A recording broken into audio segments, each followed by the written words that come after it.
Bismillahirrahmanirrahim. Assalamualaikum warahmatullahi wabarakatuh. Alhamdulillahi rabbil alamin. Assalatu wassalamu ala asrafil anbiya'i wal mursalin Sayyidina wa maulana Muhammadin sallallahu alaihi wasallam wa ala alihi wa sahbihi ajma'in, amma ba'du. Salam santun, salam hormat, salam silaturahim untuk seluruh keluargaku sedulur Padepokan Kalijogo dimanapun berada.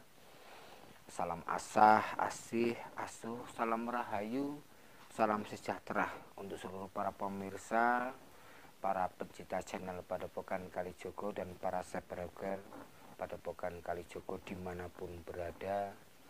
Semoga karena Allah kita semua senantiasa mendapatkan perlindungan dan keselamatan di dunia wal akhirah. Semoga saudara-saudaraku dimanapun berada dipanjangkan atas umurnya, diberikan kesehatan secara lahir dan batin, dimudahkan atas segala urusannya, perkaranya. Semoga dilancarkan atas usahanya, rezekinya. Semoga ditetapkan atas iman dan Islamnya. Semoga kita semuanya dijauhkan dari segala fitnah, dari segala penyakit, dari segala bala, berkah selamat atas kita semuanya fid dunya wal akhirah. Alhamdulillah, pada hari ini berjumpa lagi bersama saya Raden Singomas melalui cuplikan video yang saya buat, yang dimana sekaligus ingin menjawab beberapa pertanyaan dari sedulur, dari para netizen, yang dimana mudah-mudahan apa yang saya sampaikan nanti karena Allah bisa mendatangkan kebaikan dan manfaat untuk kita semuanya. Salawat dan salam tak lupa kita haturkan kepada junjungan Nabi Agung Muhammad SAW, dengan bersama-sama kita membaca ataupun mengucapkan sholawat. Allahumma salli ala Sayyidina Muhammad wa ala ali Sayyidina Muhammad. Mudah-mudahan kita selaku umatnya kelak mendapatkan syafaat di hari yaumul kiamah. Allahumma amin ya rabbal alamin. Para pemirsa yang saya hormati dan yang saya muliakan, jadi pada kesempatan kali ini saya akan coba sedikit menjawab dan sekaligus membahas tentang bab mata batin. Mengenai mata batin ini, mungkin saudara-saudaraku dimanapun berada sudah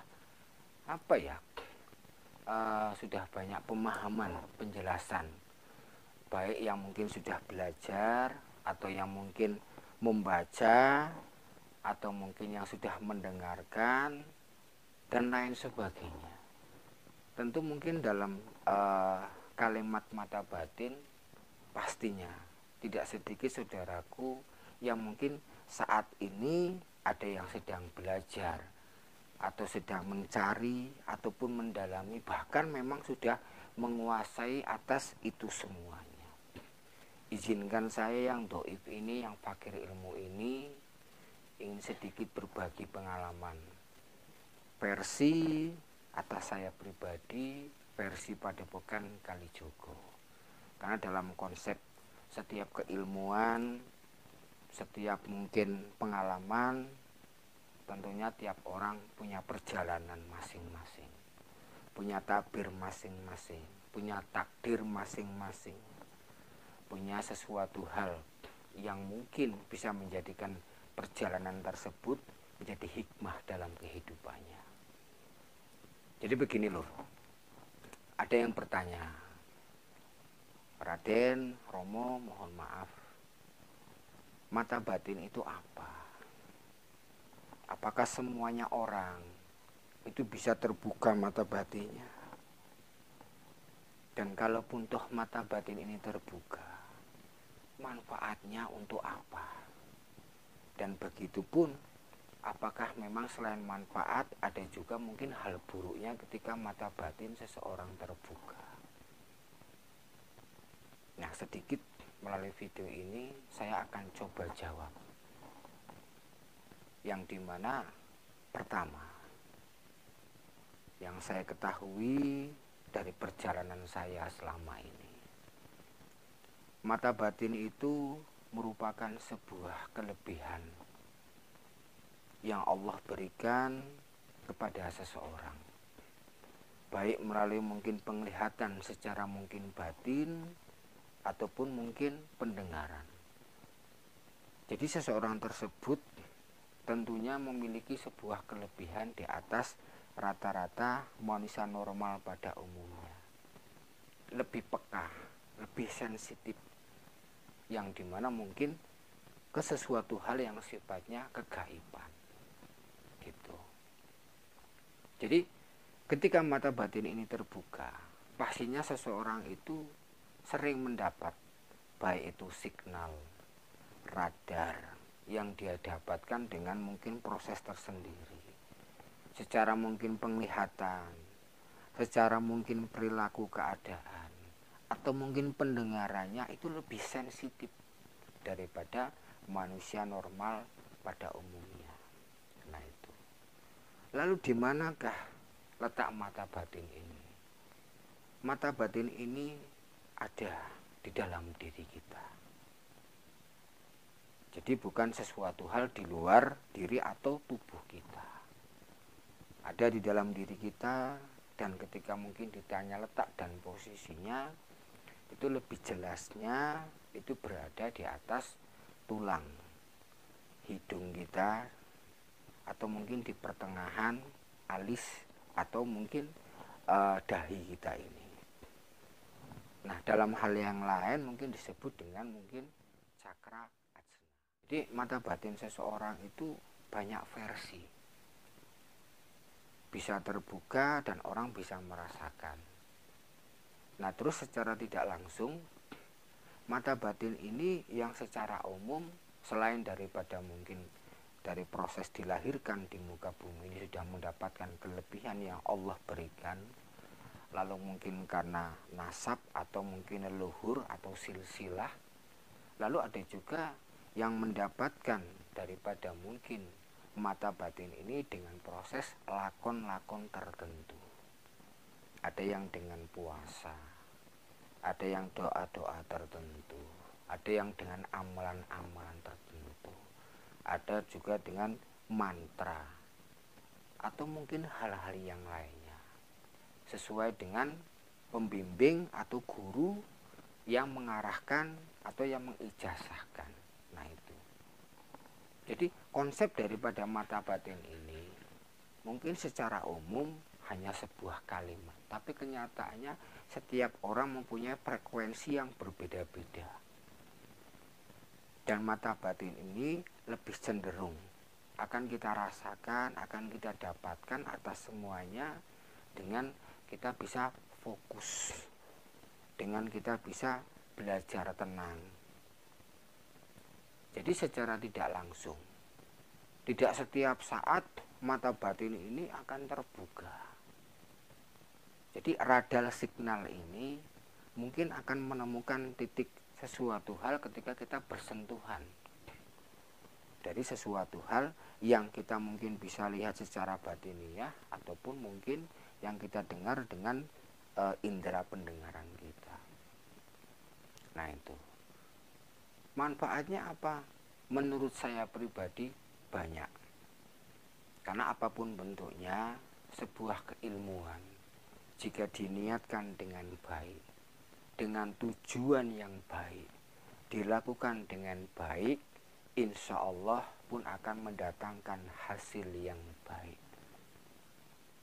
Tetapi jika dalam proses mata batin ini sendiri diniatkan dengan sesuatu hal yang tidak baik, dengan lakon-lakon yang tidak baik, ya tentunya yang didapatkan juga sesuatu hal yang tidak baik. Nah, dalam konsep membuka mata batin di dalam diri kita, kembali lagi, setiap orang punya cara tersendiri, punya proses tersendiri. Apakah mata batin ini bisa dibuka secara instan? Mungkin bisa bagi orang yang sudah mumpuni, baik atas pribadi dirinya atau dia bisa membuka orang lain, portal gaibnya orang lain secara instan. Tapi kalau saya pribadi, saya tidak bisa. Saya dalam melakukan proses pembelajaran membuka ilmu mata batin ini dari perjalanan saya itu membutuhkan waktu, sekitar 1 bulan sampai bahkan mungkin 3 bulanan. Dalam konsep membuka mata batin ini banyak yang saya dapatkan dari perjalanan saya. Ada yang saya lakoni dengan puasa, dengan doa-doa tertentu, dengan amalan tertentu, dengan japa mantra tertentu. Jadi konsep membuka mata batin ini bukan berarti kita hanya tujuannya ingin melihat sesuatu hal yang mungkin makhluk setan atau mungkin jin yang menjelma atau mungkin yang seram-seram, tidak. Jadi konsep membuka mata batin ini sebenarnya untuk menjadikan kita yang pertama, untuk menambah rasa syukur kepada Allah Subhanahu wa Ta'ala atas sesuatu hal yang bisa kita lihat, bisa kita rasakan di luar kemampuan normal kita, di luar kemampuan alam sadar kita. Nah, seperti itu. Lalu yang kedua, bisa menjadikan seseorang itu peka dengan dirinya, peka dengan keadaan sekitar, lingkungan, dan lain sebagainya. Lalu selanjutnya bisa menjadikan orang tersebut menjadi lebih tawakal, berpasrah diri,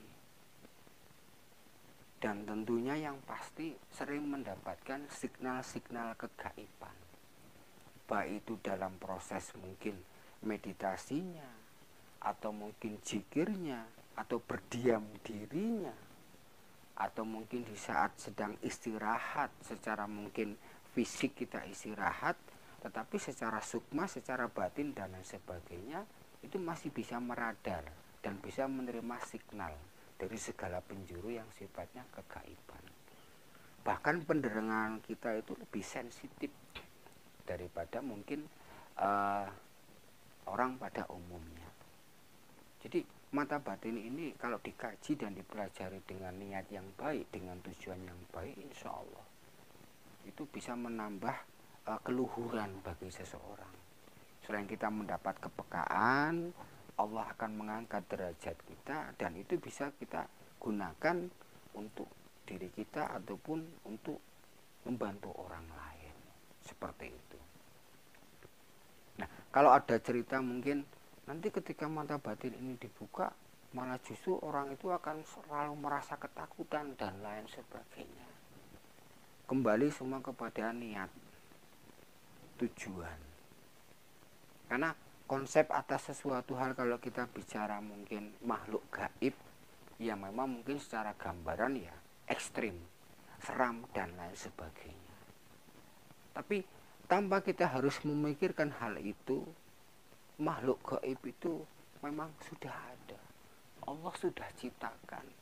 Selain kita, Allah menciptakan ada malaikat, ada jin. Dan kita harus imani serta yakini sampai akhir hayat kita. Itu sebagai salah satu rukun iman kita.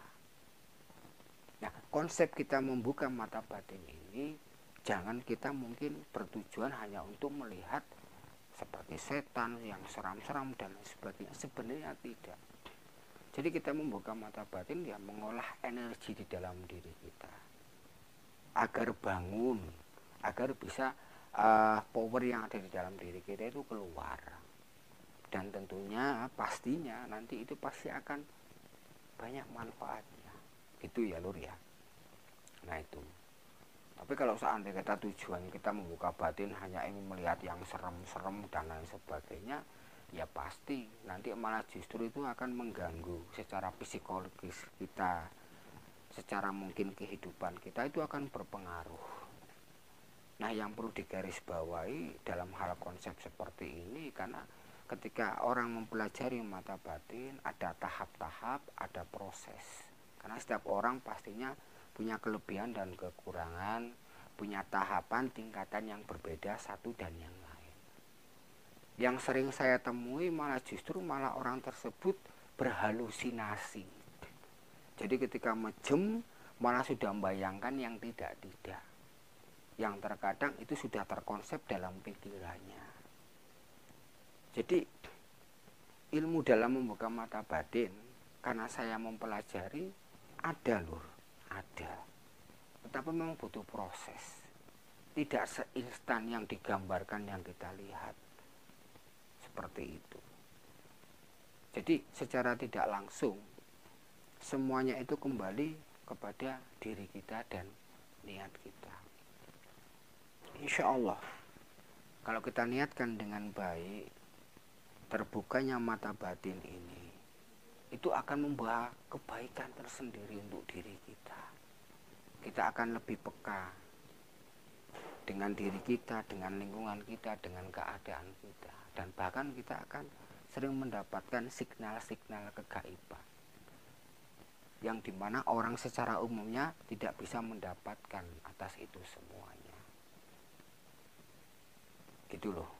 Jadi bukan berarti ketika kita membuka mata batin nanti kita sedikit-sedikit, ini ada goib, ini ada demit, ini ada setan, kamu punya hodam dan lain sebagainya. Nanti lama-lama malah kita stres karena kita sudah terbawa halusinasi kita. Kita sudah terbawa dalam hayalan kita. Karena dalam konsep mata batin ini sendiri memang kita bermain dalam alam bawah sadar kita. Seperti itu. Dan menurut saran saya, ya kalau bisa carilah seseorang yang bisa menuntun, membimbing, atau seorang guru agar kita jelas, agar kita paham. Jadi konsepnya agar kita di sini benar-benar mendapatkan ilmu tersebut, merasakan ilmu itu, merasakan sesuatu hal kepekaan di dalam diri kita. Bukan halusinasi, bukan hayalan yang kita dapatkan sesuai dengan maunya kita, sesuai dengan nafsu kita. Seperti itu.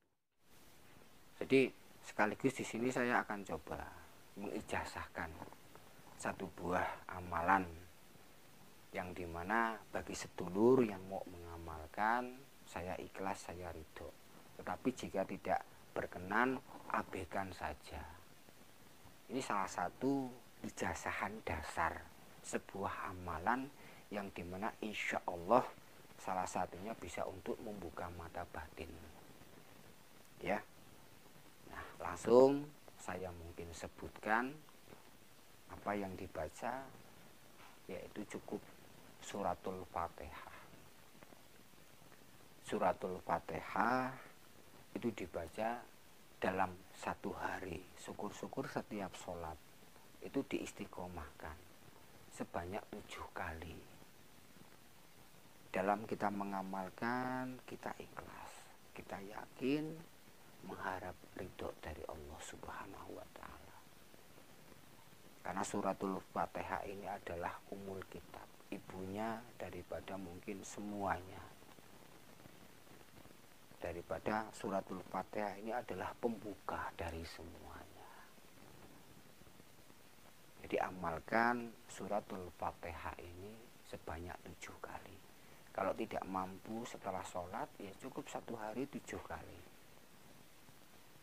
Berapa lama Den mau lakukan? Kalau untuk yang dasar sekitar mungkin 49 hari. Waduh, kok lama sekali. Nah, ini yang perlu sedulur ketahui. Kita jangan tanya lamanya. Cukup lakukan proses. Karena setiap orang itu tahapannya berbeda-beda, wadahnya berbeda-beda, tingkatannya berbeda-beda. Insya Allah ada yang 1 minggu mungkin sudah terbuka, ada yang selama 21 hari mungkin sudah terbuka, dan lain sebagainya. Dan bahkan mungkin ya tidak terbuka, tapi mungkin mendapatkan sesuatu hal yang lain dari fadilah barokah suratul Fatihah. Kalau cara mengamalkannya gimana mau? Jadi membaca suratul Fatihah Bismillahirrahmanirrahim. Alhamdulillahirabbil alamin, arrahmanirrahim, maliki yaumiddin. Iyyaka na'budu wa iyyaka nasta'in. Nah, di kalimat iyyaka na'budu wa iyyaka nasta'in ini diulang sebanyak 7 kali. Saya ulangi biar paham, biar jelas. Bismillahirrahmanirrahim. Alhamdulillahirabbil alamin, arrahmanirrahim, maliki yaumiddin. Iyyaka na'budu wa iyyaka nasta'in. Iyyaka na'budu wa iyyaka nasta'in. Iyyaka na'budu wa iyyaka nasta'in. Iyyaka na'budu wa iyyaka nasta'in. Iyyaka na'budu wa iyyaka nasta'in. Iyyaka na'budu wa iyyaka nasta'in. Iyyaka na'budu wa iyyaka nasta'in. Berhenti sejenak, lalu di dalam hati munajat, ya Allah, dengan barokah dan mukjizat suratul Fatihah, hamba mohon ridhomu, bukalah atas cakra atau keilmuan atau mata batin di dalam diri hamba, agar hamba dapat suatu hikmah dan kebaikan dunia dan akhirat. Lalu dilanjutkan, ihdinas siratal mustaqim, siratal ladzina an'amta 'alaihim ghairil maghdubi 'alaihim waladdallin. Diulangi lagi Fatihah. Jadi Fatihah dibaca sebanyak 7 kali, dan setiap kalimat iyyaka na'budu wa iyyaka nasta'in di situ diulang 7 kali. Lalu kita munajat kepada Allah. Kita mohon ridhonya Allah agar bisa terbuka mata batin cakra di dalam diri kita, agar kita bisa mendapatkan hikmah dan kebaikan dunia dan akhirat. Insya Allah Lur, kalau itu diamalkan dengan istiqomah, dengan ikhlas, memohon atas ridho Allah, insya Allah ada perubahan yang positif. Ada yang akan kita rasakan, sensasi yang mungkin belum pernah kita rasakan.